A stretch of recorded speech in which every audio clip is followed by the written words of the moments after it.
My daughter's husband and his father threw her off their yacht into the Atlantic Ocean at midnight. She was 4 months pregnant.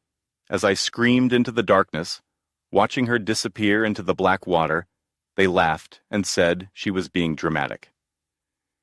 Then they turned the yacht around and headed back to shore, leaving her there. When the Coast Guard finally pulled her from the water 3 hours later, barely alive, I made one phone call to my older brother. I said only 4 words. Time to end them. Before I tell you what happened next, if you enjoy stories about justice and revenge, please subscribe to Gilded Vengeance and like this video. Let me know in the comments what state you're watching from. I'm curious to know. The evening started innocent enough.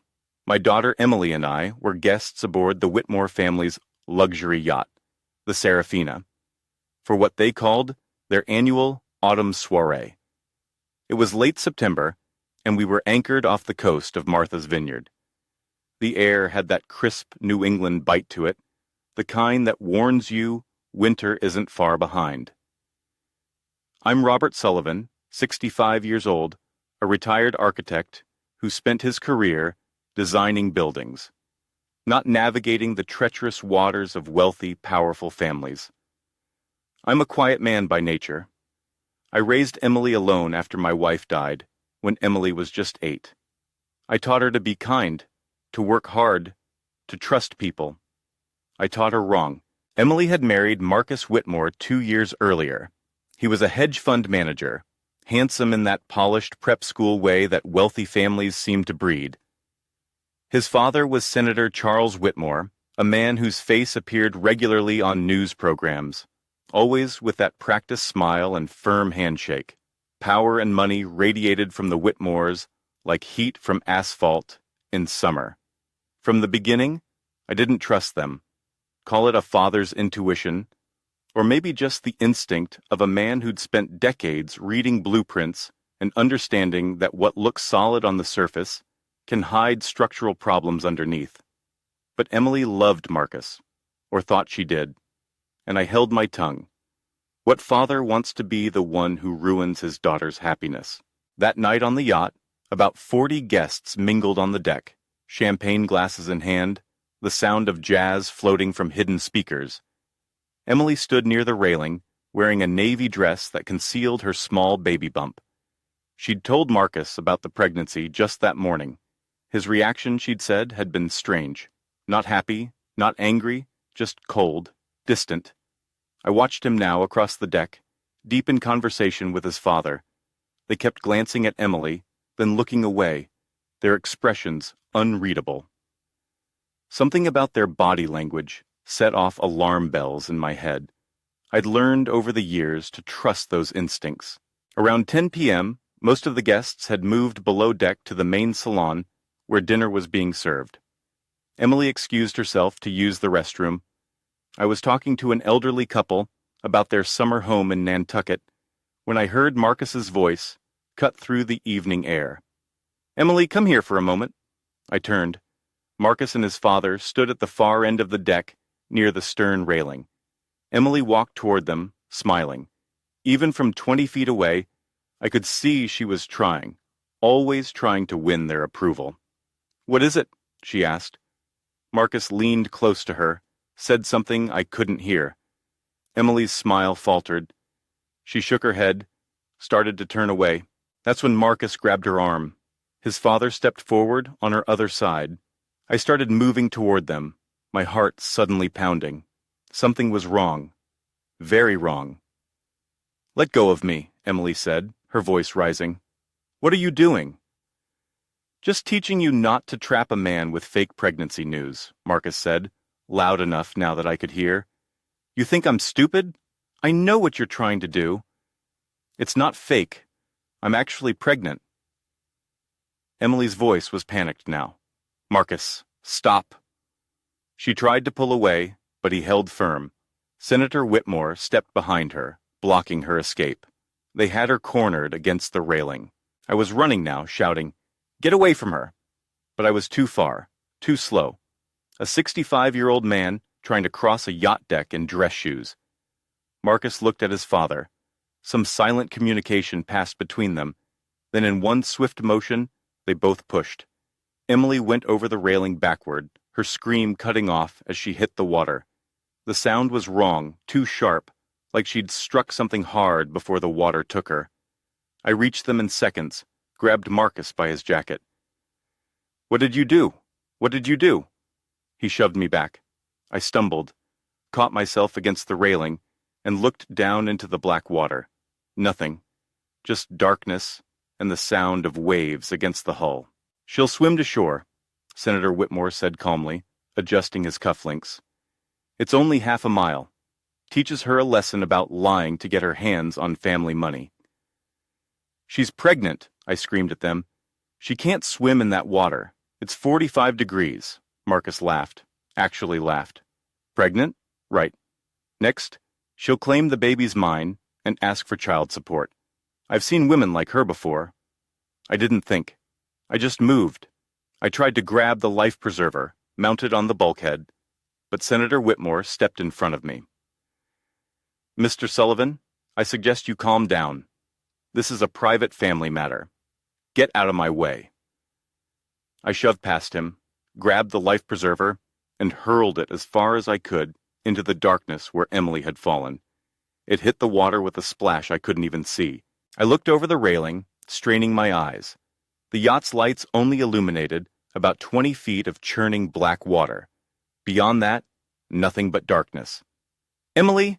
I screamed. "Emily, can you hear me?" Silence. Just the slap of waves and the distant sound of jazz still playing from the speakers. I pulled out my phone, dialed 911, and told the dispatcher we had a person overboard. I gave them our coordinates, our location, everything I could think of. Marcus walked past me, heading below deck. "Dramatic as always," he said to his father. "She's probably already climbing onto the shore, planning her next manipulation." I wanted to throw him overboard.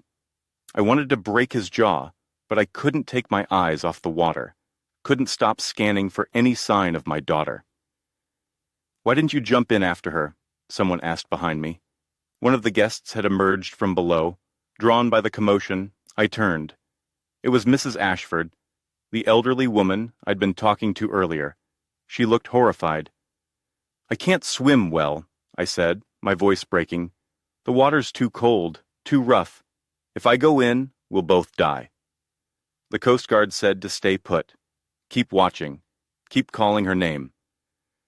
But even as I said it, the guilt crushed down on me like a physical weight.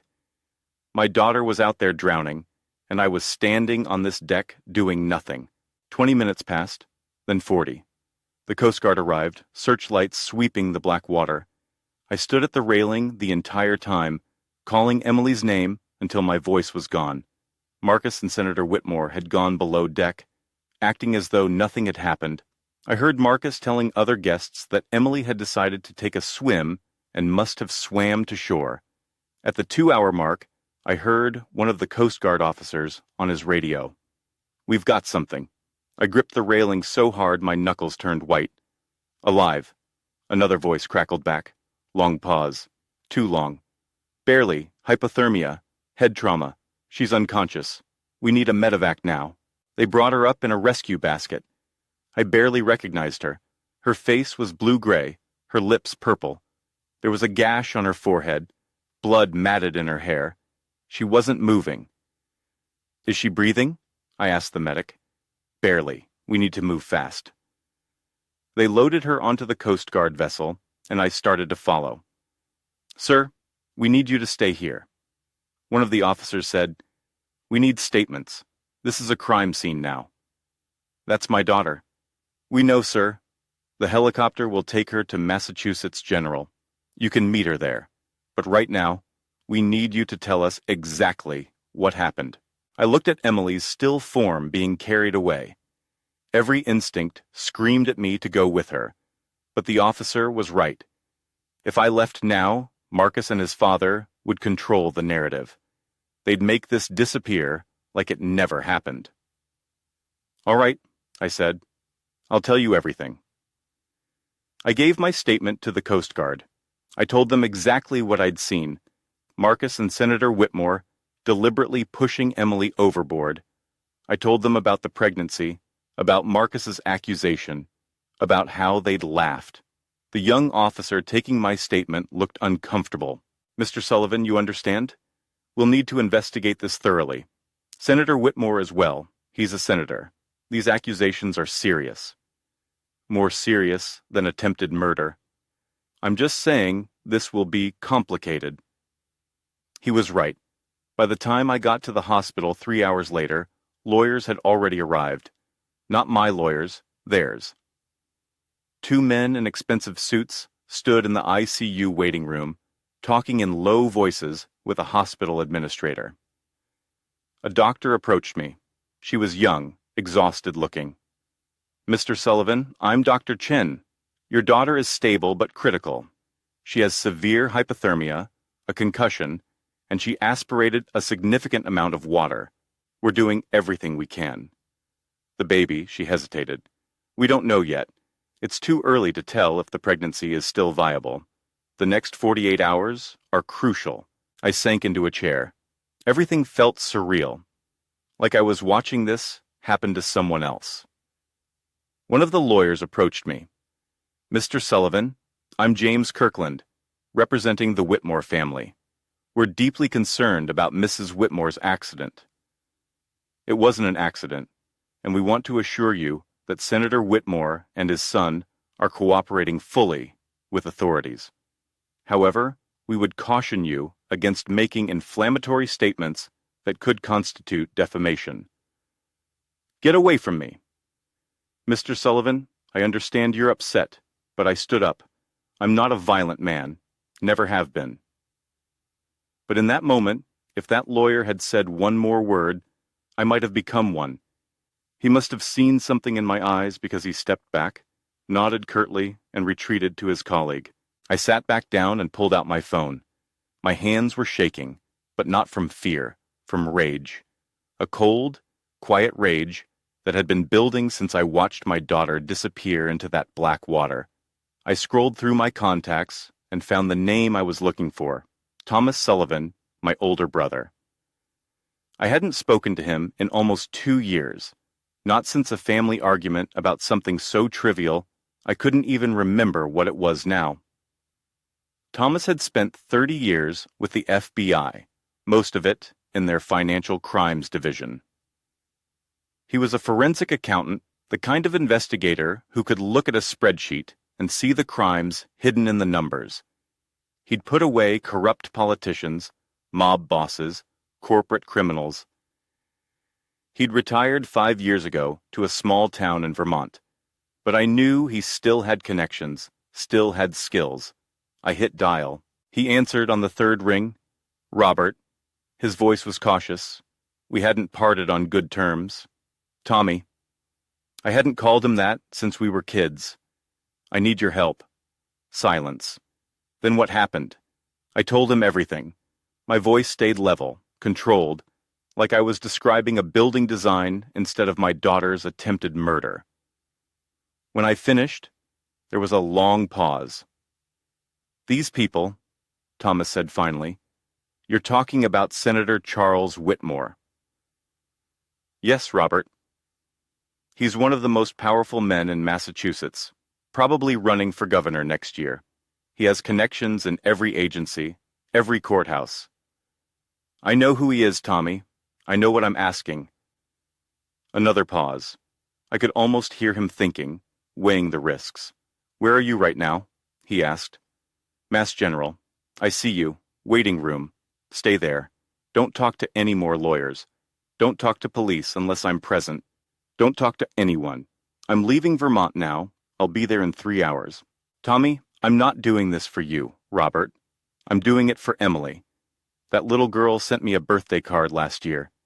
Even though we weren't speaking, she didn't have to do that. My throat tightened. Thank you. Don't thank me yet. If what you told me is true, this is going to get ugly. The Whitmores will use every resource they have to bury this. Are you prepared for that? I looked through the glass window at Emily's room. at the machines breathing for her, at the monitors tracking her fading vital signs. Yes, I said, I'm prepared. I stayed at the hospital all night. Emily remained unconscious, her condition listed as critical. Around 3 a.m. in the morning, a nurse told me the pregnancy had ended. The trauma, the hypothermia, the stress, it had been too much. My daughter had lost her baby.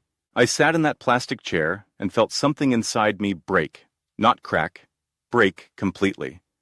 Whatever mercy I might have felt, whatever impulse toward forgiveness, died in that moment. Thomas arrived just before dawn. He looked older than I remembered. His hair mostly gray now, lines deep around his eyes, but those eyes were still sharp, still taking in everything. He sat down next to me without a word. We sat in silence for several minutes. Tell me again, he said finally. Every detail. Don't leave anything out. So, I did. This time I included things I hadn't told the Coast Guard, like how I'd seen Marcus and Senator Whitmore whispering together earlier in the evening, how they'd been watching Emily all night with expressions I couldn't read, how, when she'd told Marcus about the pregnancy that morning, he'd immediately called his father. Thomas listened without interrupting. When I finished, he was quiet for a long time. Okay, he said, here's what we're dealing with. Senator Whitmore has been in politics for 30 years. He's wealthy, connected, and very, very careful. If he did this, if he deliberately tried to harm Emily, he's done it before. What do you mean? Men like him don't just suddenly decide to commit violence. There's always a pattern, a history. We need to find it. How? I still have friends in the Bureau, and I know a few journalists who owe me favors. People who aren't afraid of going after powerful men. He looked at me. But Robert, you need to understand something. If we do this, we're declaring war. The Whitmores will come after us with everything they have. Our finances, our reputations, maybe even our safety. Are you sure? I thought about Emily, lying in that hospital bed. I thought about my grandchild who would never be born. I thought about Marcus, laughing, as my daughter drowned. I'm sure. Thomas nodded slowly. Then here's what we're going to do. First, we don't react. We don't make accusations. We appear to believe their story, that it was an accident. We play nice. I can't. Yes, you can. Because while they think we're backing down, I'm going to dig. I'm going to find out everything about Charles Whitmore's past. Every business deal, every relationship, every skeleton in every closet. And when I'm done, we're going to destroy him. The next 3 days were torture. Emily remained in a medically induced coma while her body tried to recover. I sat by her bed, held her hand, and said nothing to anyone except doctors and nurses. Marcus visited once. He walked in with flowers, his lawyer hovering behind him, and started talking about how tragic this accident had been. I said nothing, just looked at him until he left. Senator Whitmore sent gifts, expensive fruit baskets, flowers, a card expressing his deepest sympathies for this unfortunate incident. I threw them all away. Meanwhile, Thomas was working. He called me every evening with updates, always brief, always careful about what he said on the phone. I found something, he said on day 4. Senator Whitmore's first wife. She died 20 years ago, fell down the stairs at their summer home in Nantucket. It was ruled an accident, and I tracked down the medical examiner who did the autopsy. He's retired now, living in Florida. I'm flying down tomorrow to talk to him. What do you think you'll find? I don't know yet, but I know someone who worked that case. He told me off the record that there were things about that death that never sat right with him. Bruises that didn't match the fall pattern. Timing that didn't add up. But Senator Whitmore had friends in the department. The case got closed fast. My hand tightened on the phone. He's done this before. Maybe. I'm going to find out. On day 6, Emily woke up. I was sitting beside her bed, half asleep in my chair, when I heard her voice, barely a whisper. "Dad." I grabbed her hand. "I'm here, sweetheart. I'm right here." Her eyes opened slowly. She looked confused, disoriented. "What? Where am I?" "You're in the hospital. You're going to be okay." She blinked, and I saw memory flooding back into her eyes. Horror, fear. "Marcus, they pushed me. Dad, they pushed me off the yacht." "I know. I saw it. I'm taking care of it." "The baby?" She started crying, her hand moving to her stomach. "Is the baby?" I couldn't answer, couldn't find the words. She saw it in my face. "No," she whispered. "No, no, no." The monitors started beeping. Nurses rushed in. I was ushered out while they sedated her, calmed her down. Through the window, I watched my daughter sob, and something final hardened inside my chest. Thomas called that evening. I talked to the medical examiner. He's willing to go on record. He says Charles Whitmore's first wife had defensive wounds on her arms, bruises consistent with being grabbed and shaken. The head trauma didn't match a fall. It matched being struck and then pushed. Jesus, there's more. I found someone else. A woman named Patricia Hammond. She was Whitmore's campaign manager 15 years ago. She filed a police report claiming he assaulted her. The report disappeared. She was paid $200,000 and signed an NDA. Can she testify? If we can break the NDA, and I found out something else, Robert. Marcus has a trust fund worth $40 million. It vests when he turns 36 next year. But there's a clause. If he's married, his wife is entitled to half in case of divorce. Understanding hit me like cold water. Emily found out she was pregnant, told him that morning, and suddenly he's looking at losing $20 million more if she gets custody of the kid. So they decided to solve the problem. That's what I think. But proving it is another matter. They'll say it was an accident, a tragic misunderstanding. They've got lawyers, money, political connections. We need more. What do we need? We need to make Senator Whitmore nervous enough to make a mistake. Thomas came to Boston the next day. We sat in a hospital cafeteria that smelled of bad coffee and antiseptic, and he laid out his plan. "I've been making calls," he said, "talking to old contacts, journalists I trust. I've given them background information about Senator Whitmore's first wife's death, about Patricia Hammond, about some questionable financial dealings I found in his campaign records." "What kind of financial dealings?" "The kind that involve offshore accounts and donations that exceed legal limits. Nothing concrete yet, but enough to make people curious. Enough to start asking questions. Tomorrow, the Boston Globe is running a story. Questions surround Senator Whitmore's past. It's not an accusation, just questions. But it'll get attention. He'll know it came from us. Let him know. I want him scared. Scared people make mistakes." The story ran the next morning. I watched the news coverage from Emily's room.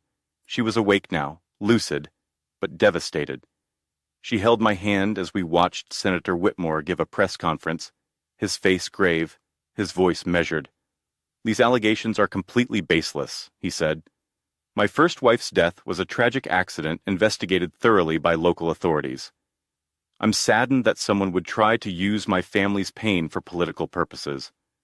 As for the recent incident involving my daughter-in-law, we are cooperating fully with the Coast Guard investigation. It was a horrible accident, and our hearts go out to Emily and her father during this difficult time. He was good, calm, sympathetic, believable. For a moment, I wondered if we had any chance at all. Then Thomas called, 'Turn on Channel 7 now.' I found the channel. A press conference was starting. A woman I didn't recognize stood at a podium, her hands shaking slightly. 'My name is Patricia Hammond,' she said. 15 years ago, I worked as campaign manager for then State Senator Charles Whitmore. During that time, he sexually assaulted me. When I reported it to police, my complaint disappeared. I was paid money to stay quiet and sign a non-disclosure agreement. Today, with the help of legal counsel, I am breaking that agreement. Senator Whitmore is a dangerous man who has used his power and wealth to silence his victims for decades. I am here to say no more. The cafeteria went quiet. Everyone was watching. My phone buzzed. Thomas again. That's not all. I found 3 more women. They're all coming forward. And I found something else, Robert. Financial records showing Marcus had been researching ways to break prenuptial agreements 3 weeks before your daughter told him about the pregnancy. He knew she was trying to get pregnant. He was already planning how to get rid of her, if it happened. Can you prove that? His search history, his lawyer's bills, emails, all of it. And here's the best part. I found out who was on the yacht that night. One of the guests was a retired Coast Guard captain. I spoke to him this morning. He saw the whole thing. He's willing to testify that he saw Marcus and Senator Whitmore deliberately push Emily.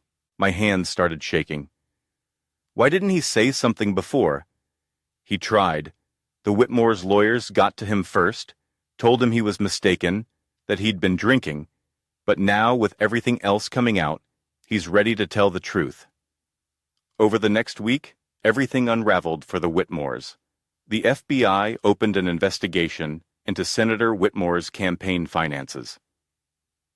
The Massachusetts State Police reopened the investigation into his first wife's death. Marcus was arrested and charged with attempted murder, assault, and reckless endangerment. Senator Whitmore held one more press conference. This time his hands shook, his voice cracked. He denied everything, called it a conspiracy, blamed political enemies. Nobody believed him. I sat with Emily and watched it all happen. She was getting stronger every day, physically at least. Emotionally, she was destroyed. She'd lost her baby, her marriage, her trust in people. She cried a lot, didn't talk much. I should have listened to you, she said one evening. You never trusted them. You wanted to believe in love. That's not wrong. It almost killed me, but it didn't. You're alive. You're strong. And they're going to pay for what they did. The trial took 8 months. I sat in that courtroom every single day watching Marcus squirm in his seat while witness after witness testified against him. The retired Coast Guard captain, other guests from the yacht who'd heard Marcus's threats earlier in the evening, financial experts who laid out the trust fund motive, medical examiners who explained how Emily could have died from hypothermia and drowning. Marcus's lawyers tried everything. They claimed Emily had jumped, that it was a suicide attempt. They claimed she'd climbed on the railing herself and fallen accidentally.